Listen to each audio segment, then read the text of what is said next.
Bonjour, le principe d'indépendance des exercices est à la base du calcul du résultat comptable. Il consiste à rattacher à chaque exercice les charges et les produits qui le concernent. Ce principe nécessite l'enregistrement à l'inventaire d'écriture de régularisation. Le Code de commerce nous dit dans son article 123.21 que seuls les bénéfices réalisés à la clôture d'un exercice peuvent être inscrits dans les comptes annuels. D'autre part, le plan comptable général, dans son article 130.3, nous indique que le compte de résultat récapitule les charges et les produits de l'exercice sans qu'il soit tenu compte de leur date de paiement ou d'encaissement. La régularisation des charges et des produits a pour objectif de procéder à ces ajustements.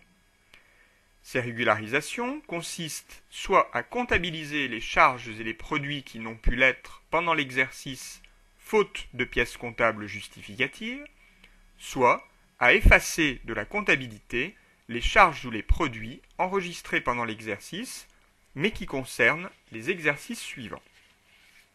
Ces différentes possibilités nous sont représentées sur le schéma ci-dessous.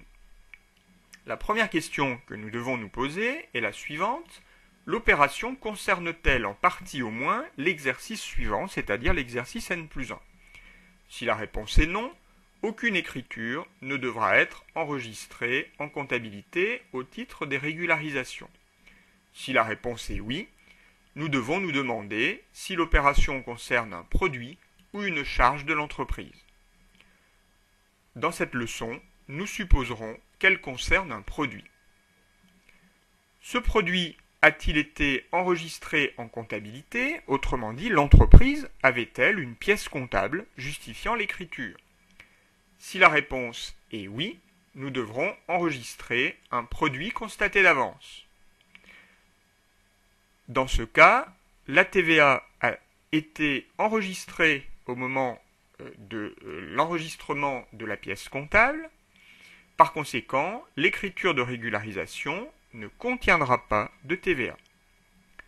Si l'écriture n'a pas été enregistrée en comptabilité, faute de pièce comptable, dans ce cas-là, notre écriture de régularisation concernera un produit à recevoir.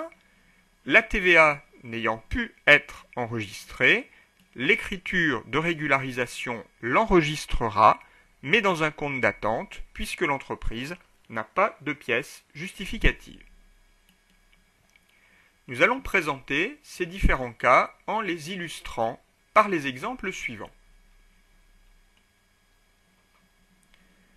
Commençons par voir comment enregistrer les produits à recevoir. Nous avons livré pour 20 000 € hors taxe, TVA 19,6%, de marchandises à un client au cours du mois de décembre. À la date de l'inventaire, la facture n'est toujours pas établie. Par conséquent, il nous faut enregistrer les ventes qui n'ont pu l'être, faute de facture, avant la clôture de l'exercice. Nous allons donc constater dans notre comptabilité la vente en créditant normalement le compte 707 vente de marchandises. Nous allons également enregistrer la TVA collectée dans un compte d'attente en attendant l'envoi de la facture. Ce compte d'attente contiendra un 8 comme tous les comptes de régularisation que nous utiliserons dans cette leçon. Enfin, nous devons constater une créance sur le client qui nous doit la somme TTC de la facture. Cette créance va s'enregistrer dans le compte 418, client, produit non encore facturé, et non pas le compte 411, car la facture n'est pas encore élaborée.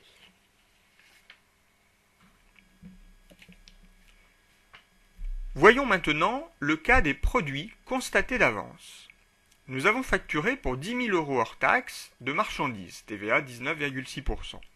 À la date de l'inventaire, les marchandises sont encore en stock. Il nous faut donc diminuer d'autant le montant des ventes enregistrées pendant l'exercice. Par conséquent, nous allons débiter le compte 707 vente de marchandises pour diminuer le montant des ventes affectées à l'exercice. Ce même compte avait été crédité du même montant lors de la facturation. Enfin, nous allons au crédit constater une dette sur le client, puisque nous lui devons les marchandises, en créditant un compte de classe 4. Il s'agit pour nous d'un flux physique de sortie différée à court terme, et nous l'enregistrerons donc dans le compte 487, produit constaté d'avance. Nous noterons que la TVA n'est pas régularisée puisqu'elle avait été collectée dès l'envoi de la facture au client. Voyons maintenant le cas des intérêts à recevoir. La société a bloqué sur un an, le 1er avril N, 100 000 € en banque. Le taux de ce placement est de 14%, l'exercice coïncide avec l'année civile. Il nous faut cette fois comptabiliser les intérêts gagnés entre le 1er avril N et le 31 décembre N, intérêts qui ne seront perçus que le 1er avril N plus 1. Cette opération est donc assimilable à un produit à recevoir. Par conséquent, nous allons enregistrer dans notre comptabilité le produit financier tel qu'il aurait dû l'être en cours d'exercice en créditant un compte 76. Ici, le compte 7626, revenu des prêts. Au débit, nous allons constater une créance en compte 27 en attendant que les intérêts nous soient réellement versés. En effet, c'est dans un compte 27 qu'avait été enregistré le prêt. En l'occurrence, nous allons utiliser le compte 2768, intérêt couru. Le montant enregistré correspond donc aux intérêts gagnés entre le 1er avril et le 31 décembre N, c'est-à-dire sur les 9 derniers mois de l'exercice comptable.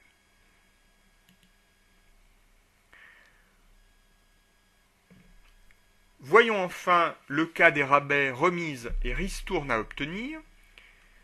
Notre fournisseur nous accorde contractuellement 2% de ristourne sur nos achats hors taxes de l'année.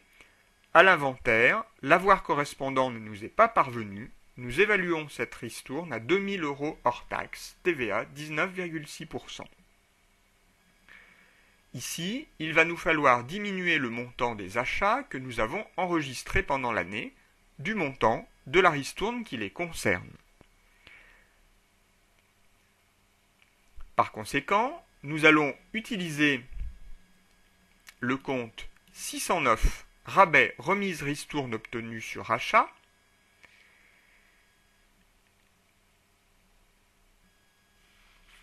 Il s'agit ici d'un compte 609 et non pas d'un compte 601, 607 ou autre, tout simplement parce qu'il s'agit d'une réduction accordée hors facture.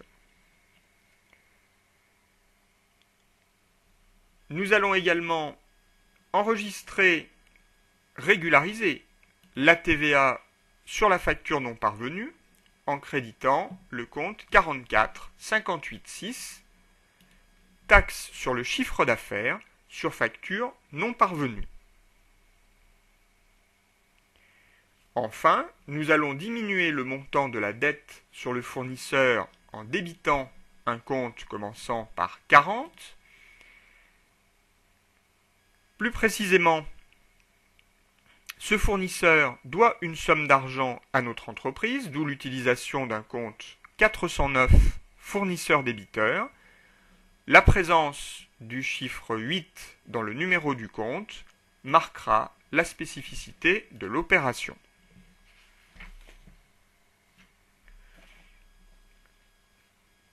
Nous noterons pour terminer que toutes les écritures de régularisation ci-dessus, enregistrées donc à la clôture de l'exercice, devront être contrepassées à la réouverture des comptes de l'exercice suivant.